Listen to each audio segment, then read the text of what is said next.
News city ગુજરાતીમાં આપનું સ્વાગત છે અને આપની સાથે હું છું મિત્તલ ખાણીયા। મહત્વના સમાચારો પર નજર કરીએ તો વડોદરામાં હરણી હોનારત મામલો વડોદરા કોર્પોરેશનની સૌથી મોટી બેદરકારી સામે આવી છે। સૂકો નાસ્તો વેચનારને લેકનો કોન્ટ્રાક્ટ અપાયો હતો। મેબર્સ કોટીના ઇજારદાર પહેલા નાસ્તો વેચતા હતા, તેમને કોન્ટ્રાક્ટ આપવામાં આવ્યો હતો। કોટિયા પ્રોજેક્ટ એક વખત રદ પણ કરાયો હતો। કામગીરીનો અનુભવ ન હોવાથી કોન્ટ્રાક્ટ રદ થયો હતો। 2 મહિનામાં જ કોન્ટ્રાક્ટને ફરી આપ્યો હતો। ટેન્ડરની શરત ભંગ છતાં પગલાં ન લેવાયા, ત્યારે કાર્યપાલની જવાબદારી હોવા છતાં બેદરકારી, આ મોટી બેદરકારી દાખવી છે। એક પણ અધિકારીને સસ્પેન્ડ ના કરાતા અનેક સામે અત્યારે સવાલ ઉઠી રહ્યા છે।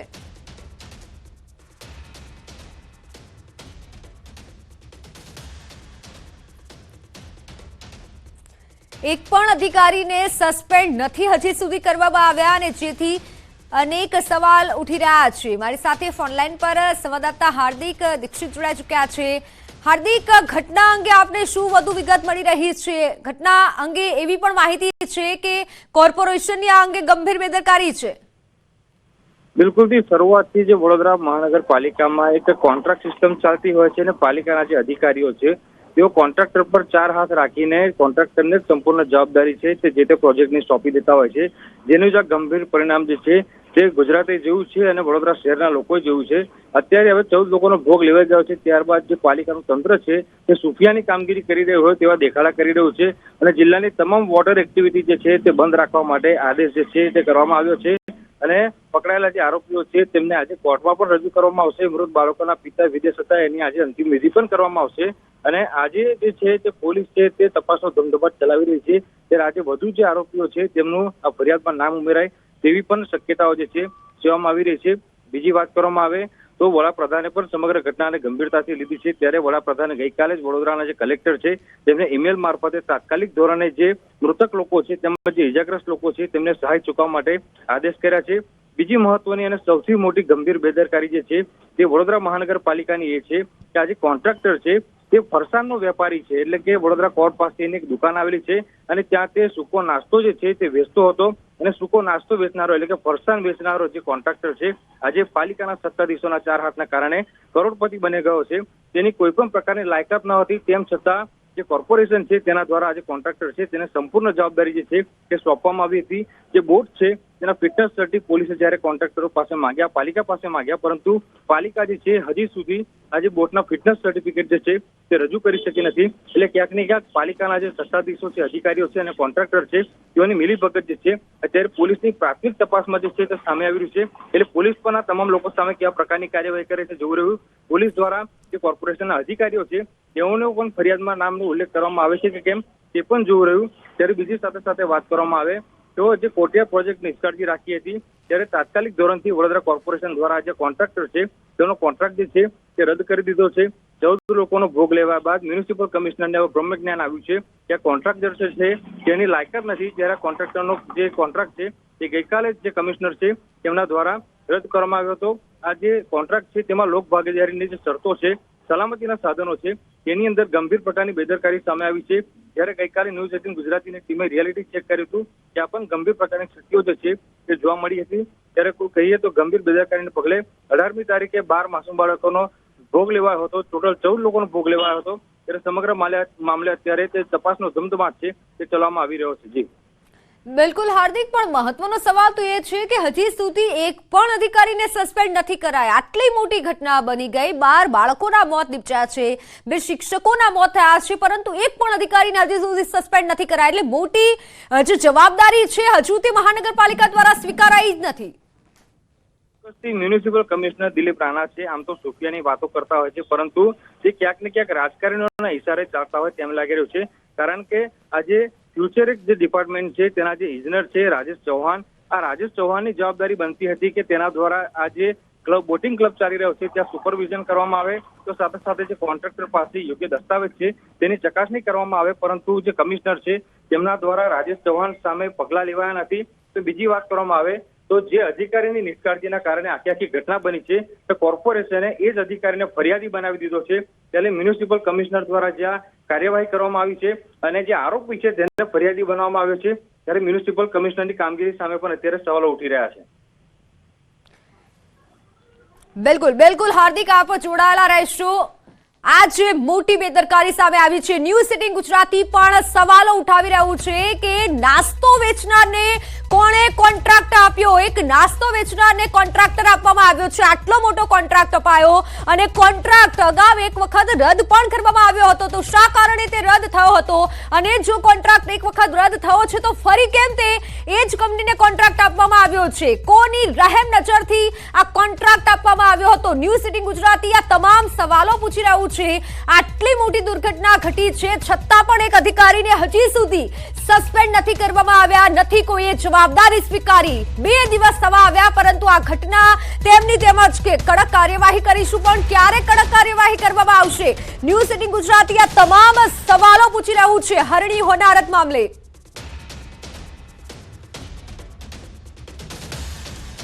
સંવાદદાતા હાર્દિક જોડાયેલા છે. હાર્દિક, અનેક સવાલો ન્યૂઝ સિટી ગુજરાતી પણ પૂછી રહ્યું છે.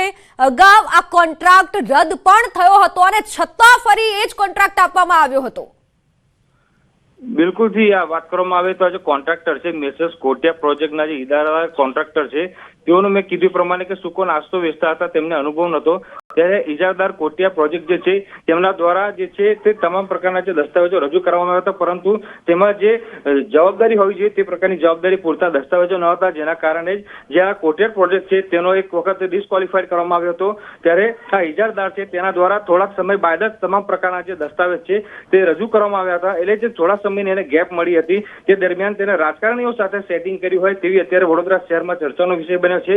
2 મહિનામાં જ કોટિયા પ્રોજેક્ટ પાસે ટર્નઓવર આવી ગયું, આઈટી રિટર્ન પણ આવી ગયું. અનુભવનું સર્ટિફિકેટ ક્યાંથી આવ્યું તે સૌથી મોટો સવાલ છે અહીંયા ઉભો થઈ રહ્યો છે. અને પાલિકા દ્વારા આ તમામ દસ્તાવેજો કેવી રીતે મેળવવામાં આવ્યા તેના વિશે પણ તપાસ કરવામાં આવી નથી. બિલકુલ હાર્દિક, આભાર માહિતી બદલ.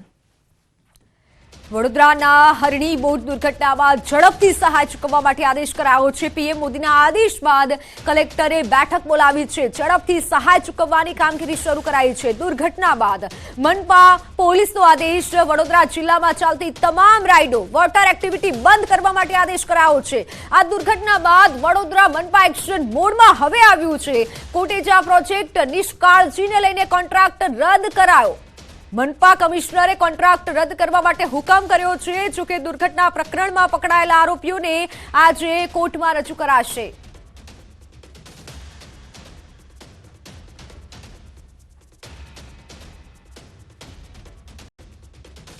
બોટ દુર્ઘટના બાદ ઝડપથી હાલ જે મૃતકો છે તેમના પરિવારને સહાય મળે તેવો પીએમએ આદેશ આપ્યો છે અને તે બાદ કલેક્ટરે પણ બેઠક બોલાવી છે. મનપા કમિશનરે કોન્ટ્રાક્ટ રદ કરવા માટે અત્યારે હુકમ કર્યો છે. જે હોનારત થઈ છે અને ત્યારબાદ અનેક સવાલો તો ઉઠી જ રહ્યા છે, પરંતુ હાલ તપાસ કરવામાં આવી રહી છે. આ એ આરોપીઓ છે કે જેના દ્વારા હાલ આ હોનારત થઈ છે. વડોદરામાં હરણી હોનારત મામલો કે જેમાં મૃતકોના પરિવારને સહાય ચૂકવવા માટે પીએમએ પણ આદેશ કર્યો છે.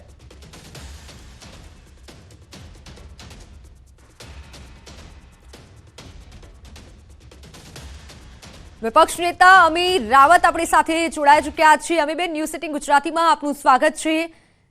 સૌથી પહેલા તો આ જે ઘટના ઘટી તે વિશે આપની શું પ્રતિક્રિયા છે? ખૂબ દુઃખદ બનાવ છે. છેલ્લા 2 દિવસથી અમે એક જ ડિમાન્ડ કરીએ છીએ કે આમાં તટસ્થ તપાસ થાય, સિટિંગ જજ મારફત તપાસ થાય. કારણ કે જે ઇજારદારો હતા એમનો રાજકીય ઘરોબો ખૂબ વગદાર હતો. જે તે ટાઈમે અમે આમાં ખૂબ વિરોધ કરેલો, લીગલ નોટિસીસ બી આપી હતી, પણ કશા જ ને ગણકાર્યા વગર રાજકીય દબાણ હેઠળ આખો પ્રોજેક્ટ મંજૂર થયો હતો. પ્રોજેક્ટ ઇમ્પ્લિમેન્ટેશનમાં બી ઘણા બધા ટેન્ડર કન્ડિશન્સ વાયોલેટ થયા હતા, એનું બી અવારનવાર ધ્યાન દોરેલું. પણ તમામ નોટિસીસ ને તમામ જે અમે ધ્યાન દોરતા હતા તેને આંખ આડા કાન કરીને રાજકીય દબાણવશ અધિકારીઓ આ પ્રોજેક્ટમાં ખૂબ ભ્રષ્ટાચાર થવા દીધા હતા. બિલકુલ અમીબેન, બીજી વાત કે આ જેને કોન્ટ્રાક્ટ આપવામાં આવ્યો હતો અગાઉ પણ તે કોન્ટ્રાક્ટ રદ થયો હતો અને છતાં ફરી એ જ જગ્યાએ કોન્ટ્રાક્ટ આપવામાં આવ્યો, એટલે અનેક સવાલો એ વિશે પણ ઉઠી રહ્યા છે. બહુ સ્પષ્ટ રીતે કહેવા માંગીશ, પ્રથમ વખત જયારે આ ટેન્ડર આવ્યું ત્યારે 2 એજન્સીઝે ટેન્ડર ભરેલું. એમાં અત્યારે જે હાલ કામ કરે છે એ કોટિયા પ્રોડક્ટ્સ પણ એમાં ટેન્ડર ભરેલું. ત્યારે તેમને ડિસ્ક્વોલિફાય કરવામાં આવ્યા હતા અને કારણે આપેલું કે નવી જ કંપની છે, બેલેન્સ શીટ 0 છે ને એમને ફક્ત ફૂડ પ્રોડક્ટ્સ અને ફૂડ પેકેજિંગનો અનુભવ છે. આ જોતા એમને ડિસ્ક્વોલિફાય કર્યા. ફરી વખત ટેન્ડર આવ્યું તો એ જ એજન્સીને ક્વોલિફાય કર્યા. સમગ્ર સભામાં બહુમતીના જોરે આ આખું કામ પાસ થયું. ત્યાર પછી અમે કમિશનરને પત્ર લખ્યો તો પત્રમાં અમે સ્પષ્ટ લખેલું કે જે એજન્સીને 2 મહિના પહેલા કોઈ અનુભવ નહોતો એ એજન્સીને તમે આ કામ કઈ રીતના આપો છો, અમને કોઈ અનુભવ નથી ને વર્ક ઓર્ડરમાં પ્રોસીડ કરવું નહીં. ત્યારબાદ તેમને પૂર્વ ટાઉન પ્લાનર ગોપાલભાઈ શાહની સાથે જેવી કરી અને ટેકનિકલ એક્સપર્ટ તરીકે એમને રોપિન કરીને પછી આ કામ એમને સોંપવામાં આવેલું. પણ ટોટલી બિન અનુભવી સંસ્થાને બધા જ કાયદાને વચ્ચેથી તોડ કાઢીને આ રીતના આ ટેન્ડર આપવામાં આવેલું અને ટેન્ડર આપવાના ટાઈમથી આ કામમાં ભ્રષ્ટાચાર થયેલો છે. જી અભિબેન, આભાર ન્યૂઝ સિટી ગુજરાતી સાથે જોડાવા બદલ. અન્ય સમાચાર પર નજર કરીએ તો રાજ્યમાં હાલ ઉત્તર પૂર્વના પવન ફૂંકાઈ રહ્યા છે. હવામાન વિભાગની આગાહી પ્રમાણે ગુજરાતનું તાપમાન યથાવત રહેશે. આ સાથે ફરી બેવડી ઋતુનો અનુભવ થશે. ઉત્તર ભારતમાં હિમવર્ષાના કારણે ગુજરાતમાં પણ ઠંડીનો ચમકારો યથાવત રહ્યો છે. શુક્રવારની રાત્રે 9 શહેરોમાં સરેરાશ લઘુત્તમ તાપમાનનો પારો 15 ડિગ્રીથી નીચે નોંધાયો હતો. ઉત્તર ભારતમાં હિમવર્ષાના પગલે ગુજરાતમાં ઠંડીનો ચમકારો યથાવત રહ્યો છે. રાજ્યમાં સૌથી નીચું તાપમાન નલિયામાં 9.4 ડિગ્રી નોંધાયું હતું. હવામાન વિભાગે 3 દિવસ નલિયામાં 9 ડિગ્રી સુધીનું તાપમાન રહેવાની સંભાવના વ્યક્ત કરી છે. અમદાવાદમાં 15.4 ડિગ્રી સાથે સરેરાશ લઘુત્તમ તાપમાનમાં સામાન્ય કરતા 4 ડિગ્રીનો વધારો થયો હતો. સાથે રાજ્યમાં પવન પણ હળવો રહી શકે છે.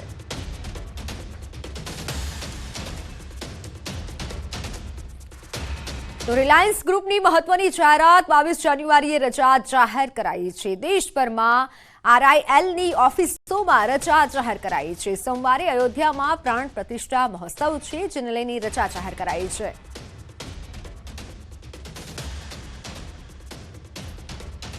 તો દેશભરમાં રિલાયન્સની ઓફિસોમાં રજા જાહેર કરવામાં આવી છે. સોમવારે અયોધ્યામાં પ્રાણ પ્રતિષ્ઠા મહોત્સવ છે. રિલાયન્સ ઇન્ડસ્ટ્રીનો ત્રીજા ક્વાર્ટરના પરિણામો જાહેર થયા છે. રિલાયન્સ ઇન્ડસ્ટ્રીનો નફો 11% વધી 19,641 કરોડ રૂપિયા થયો છે અને આવક વધી 2.48 લાખ કરોડ થઈ છે. રિલાયન્સ ઇન્ડસ્ટ્રીઝે પોતાના ડિસેમ્બર ક્વાર્ટરના પરિણામ જાહેર કર્યા છે. કંપનીનો નફો ગત વર્ષની સરખામણીએ 9% વધી 17,265 કરોડ રૂપિયા પર પહોંચી ગયો છે. વળી આવક ગત વર્ષની સરખામણીમાં 4%ના વધારા સાથે 2.25 લાખ કરોડ સુધી પહોંચી ગયું છે. જીઓનો નફો બીજા ક્વાર્ટરના મુકાબલે 5,058 કરોડ રૂપિયાથી વધી 5,208 કરોડ રૂપિયા પર પહોંચી ગયો છે. જીઓનો ગત વર્ષના આ જ ક્વાર્ટરમાં 4,638 કરોડ રૂપિયાનો નફો થયો હતો, જ્યારે આવક સપ્ટેમ્બર ક્વાર્ટરના મુકાબલે 24,750 કરોડ રૂપિયાથી વધી 25,368 કરોડ રૂપિયા પર પહોંચી ગઈ છે. ડિસેમ્બર ક્વાર્ટરમાં કંપનીની સાથે 1.12 કરોડ યુઝર જોડાયા છે અને જેની સાથે કુલ ગ્રાહકોની સંખ્યા 47 કરોડને પાર પહોંચી ગઈ છે. તેમજ ક્વાર્ટર દરમિયાન જીઓ નેટવર્ક પર કુલ ડેટા ટ્રાફિક 32% વધ્યું છે. તો રિલાયન્સ ઇન્ડસ્ટ્રીના ચેરમેન અને MD મુકેશ અંબાણીએ કહ્યું છે કે ડિસેમ્બર ક્વાર્ટરમાં જીઓએ સૌથી તેજી સાથે 5G રોલ આઉટ પૂરો કર્યો છે. ક્વાર્ટર દરમિયાન જીઓ ભારત અને જીઓ એર ફાઇબરનું પ્રદર્શન ખૂબ સારું રહ્યું છે અને આ દરમિયાન જીઓ ભારત જીઓ એર ફાઇબરનું સબસ્ક્રાઇબ બેઝ પણ વધ્યું છે. રિટેલ સેગમેન્ટમાં શાનદાર ગ્રોથ યથાવત છે અને સેગમેન્ટમાં ડિજિટલ અને ફિઝિકલ ફૂટફોલ વધ્યું છે. જીઓ પ્લેટફોર્મ્સનો ક્વાર્ટરલી એબિડટા ₹13,955 કરોડ રૂપિયા નોંધાયો છે, જ્યારે વાર્ષિક ધોરણે 11.5% વધુ નફો નોંધાયો છે. દેશના દરેક શહેર, નગર અને ગામડા હવે હાઈસ્પીડ ડિજિટલ કનેક્ટિવિટીથી સજ્જ થયા છે. રિલાયન્સ રિટેલનો ક્વાર્ટરલી એબિડટા ₹6,258 કરોડ નોંધાયો છે. વાર્ષિક ધોરણે 31.1% વધુ નફો નોંધાયો છે. તો ઓઇલ એન્ડ ગેસ સેગમેન્ટ પર બોલતા તેમણે કહ્યું કે ક્વાર્ટરમાં રેકોર્ડ એબિડટા ₹5,804 કરોડ નોંધાયું છે. વાર્ષિક ધોરણે 49.6% વધુ છે.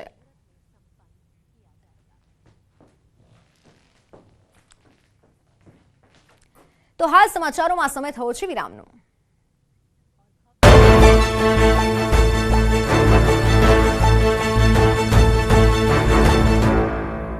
ગુજરાતી મેટ્રિમોની આવ્યા બાદમાં કોંગ્રેસ નેતાઓએ વોકઆઉટ કર્યો. ભાજપે કોંગ્રેસને રામ મંદિર વિરોધી ગણાવી, જેનો વિરોધ કર્યો. જૂનાગઢમાં રખડતા ઢોરે એક યુવકને શિંગડે ભરાવી અધમુઓ કરી નાખ્યો. જૂનાગઢના યુવાનને મોતના મુખમાં ધકેલી દીધો. જાણે રોડ પર સાક્ષાત યમદૂત આ યુવાનને લેવા આવ્યા હોય તે રીતે રખડતા પશુઓએ યુવાનને ઉલાળ્યો. યુવાનને એવો ફંગોળ્યો કે જેના સીસીટીવી જોઈને બલબલાના રૂવાટા ઊભા થઈ જાય. જોકે સ્થાનિકોએ ભેગા થઈને હાકલા પડકારા કરતા સદનસીબે યુવકનો જીવ બચી ગયો છે. દ્રશ્યોમાં જોઈ શકાય છે કે બે યુવાનો શાંતિથી વાતચીત કરતા આવી રહ્યા છે. સંજય મકવાણા તેમના મિત્રને મળવા જઈ રહ્યો હતો ત્યારે જ સાઈડમાં ઉભેલું પશુ સફેદ શર્ટવાળા સંજય નામના યુવકને જોઈને ભડકે છે અને યુવાન કંઈ સમજે તે પહેલા જ હિચકારો હુમલો કરે છે. જૂનાગઢ શહેરના ખાડિયા વિસ્તારમાં રખડતા ઢોરે યુવકને અચાનક જ હુમલો કરતા યુવાન જમીનદોસ્ત થઈ ગયો. ઢોરે યમરાજની જેમ મિનિટો સુધી આ યુવાનને રખડોળ્યો હતો. યુવાન જાણે ગયા જન્મનો દુશ્મન હોય તે રીતે યુવાનને 1 મિનિટ સુધી રખડોળ્યો. શિંગડા ભરાવ્યા, પગથી કચર્યો તો બચકા પણ ભરી યુવાનને ધોળા દિવસે મોત દેખાડી દીધું. પેટ અને શરીરના ભાગે શિંગડા અને બચકા ભરી લોહી લુહાણ કરી નાખ્યો. યુવાનને પટકીને મારતા યુવાન અદમુઓ થઈ ગયો. પશુના આતંક વચ્ચે એક શ્વાન આવ્યું. શ્વાન અને સ્થાનિકોએ હાકલા પડકારા કરતા ઢોરે યુવાનને તેની ચુંગાલમાંથી છોડ્યો હતો. રખડતા ઢોરના હુમલાથી યુવાન ગંભીર રીતે ઇજાગ્રસ્ત થયો હતો, જેને આસપાસના લોકોએ સારવાર માટે હોસ્પિટલ ખસેડ્યો હતો. પાટણમાં રખડતા પશુઓનો ત્રાસ દિવસે ને દિવસે વધી રહ્યો છે. પાટણના રોડ પર જાણે પશુઓ યમદૂત બનીને ભટકી રહ્યા છે. પાટણના હારીજમાં એક આધેડને યમદૂત સાથે ભેટો થઈ ગયો. પાટણમાં રખડતા ઢોરે આધેડનો ભોગ લીધો. હારીજમાં રખડતા ઢોરની અડફેટે આધેડનું મોત નીપજ્યું. આધેડ રાત્રિ સમયે જમીને ચાલવા નીકળ્યા હતા ત્યારે જ તેમને રખડતા ઢોરે અડફેટે લેતા ઈજા પહોંચી. ઘાયલ રજનીકાંત કોટકને રેફરલ હોસ્પિટલ ખસેડાયા હતા, જ્યાં સારવાર દરમિયાન તેમનું મોત થયું હતું. બનાવ બાદ સ્થાનિકોમાં રોષ જોવા મળી રહ્યો છે અને રખડતા ઢોર સામે કાર્યવાહીની માંગ કરાઈ રહી છે. કચ્છના અંજારમાં HPCL કંપનીની દાદાગીરી સામે ખેડૂતોએ બાયો ચડાવી છે. કંપનીની મનમાની સામે રોષનો માહોલ જોવા મળી રહ્યો છે. અંજાર તાલુકામાં HPCL કંપનીની દાદાગીરી સામે ખેડૂતોમાં આક્રોશ જોવા મળી રહ્યો છે. આ કંપની ખેડૂતોને પૂરતું વળતર ચૂકવ્યા વગર ખેડૂતોના ખેતરમાંથી પાઇપલાઇન નાખવાની કામગીરી કરી રહી છે, જેને લઈને ખેડૂતોમાં રોષ જોવા મળ્યો. કંપનીની દાદાગીરી સામે ભારતીય કિસાન સંઘે કલેક્ટર કચેરીમાં ધરણા યોજી વિરોધ નોંધાવ્યો હતો. ખેડૂતોને પૂરતું વળતર ચૂકવવામાં આવે તેવી માંગ સાથે કલેક્ટરને આવેદનપત્ર પાઠવવામાં આવ્યું હતું. કલેક્ટર કચેરીમાં રામધૂન બોલાવી ખેડૂતોએ વિરોધ નોંધાવ્યો હતો. આગામી દિવસોમાં ખેડૂતોના પ્રશ્નો નહીં ઉકેલવામાં આવે તો ખેડૂતોએ ઉગ્ર આંદોલનની ચીમકી આપી હતી. સાથે જ દુધાઈ સબ બ્રાન્ચ કેનાલને લઈ જિલ્લા કલેક્ટરને આવેદનપત્ર આપવામાં આવ્યું. દુધાઈ કેનાલનું કામ પોણા 2 વર્ષથી ટલ્લે ચડ્યું છે. દુધાઈ કેનાલનું અધૂરું કામ તાત્કાલિક ચાલુ કરવામાં આવે તેવી રજૂઆત પણ કરવામાં આવી. સુરતના માંગરોળમાં ફરી એકવાર કામદારો વિફર્યા હતા. માંગરોળ GIDCમાં કામદારોએ હંગામો મચાવતા હાહાકાર મચી ગયો હતો. કામદારો રજાની માંગ સાથે રોડ પર ઉતરી આવ્યા હતા. મોટી સંખ્યામાં ટોળે-ટોળા હાથમાં હથિયાર લઈને રોડ પર આવી જતા દહેશત ફેલાઈ હતી. વિફરેલા ટોળાએ કંપની બંધ કરાવતા હંગામો મચી ગયો. રાતે સિલ્વર વિસ્તારમાં આવેલી કંપની બંધ કરાવતા પોલીસને ઘટના સ્થળે આવવાની ફરજ પડી હતી. જિલ્લા પોલીસને જોઈ ટોળું વિખેરાઈ ગયું. જોકે ફરી એવી સ્થિતિનું નિર્માણ ન થાય એ માટે પીપોદરા વિસ્તારમાં પોલીસ કાફલો ગોઠવી દેવાયો છે. અમદાવાદમાં લુખ્ખાઓએ હવે હદ પાર કરી નાખી છે. આ વખતે અમદાવાદના ગીતા મંદિર બસ સ્ટેન્ડમાં ગુંડાઓએ હંગામો મચાવ્યો. ગીતા મંદિર બસ સ્ટેન્ડમાં દુકાનમાં આવીને તોડફોડ કરી હતી. ગીતા મંદિર બસ સ્ટેન્ડ પરની દુકાનોમાં આવી વેપારી પાસેથી પૈસાની ઉઘરાણી કરી હતી. દુકાનમાં હાજર 2 જેટલા યુવાનોએ પૈસા આપવા મુદ્દે બબાલ કરી હતી. રકઝક એટલી થઈ ગઈ કે ઉઘરાણી કરવા આવેલા ગુંડા મારામારી પર ઉતરી આવ્યા અને દુકાનમાં તોડફોડ કરી અને વેપારી પર હુમલો કર્યો. દુકાન બહાર પડેલી ખુરશીથી હુમલો કર્યો, જે બાદ એક વ્યક્તિએ લુખ્ખાને સમજાવવા પ્રયાસ કર્યો, પરંતુ તેને સમજાવવાની બદલે ગાળાગાળી શરૂ થઈ ગઈ. વેપારીને ધાક ધમકી આપી. બીજી તરફ ઉગીને ઊભો થયેલો એક નાનકડો ગુંડો પણ પોતાના તેવર બતાવવા લાગ્યો. દુકાનમાં ઘૂસી ધમકાવે છે, જેથી વેપારીનો પિત્તો જતા એક દુકાનદાર લોખંડની પાઇપ લઈને અસામાજિક તત્વો પર તૂટી પડે છે, જ્યારે બીજો લાકડી લઈને આવે છે અને ગુંડાઓ પર લાકડીઓનો વરસાદ કરે છે. સામે પક્ષે ટપોરીઓ ખુરશીથી વેપારીને મારે છે. આ જંગના કારણે વેપારીઓમાં દહેશત ફેલાઈ છે.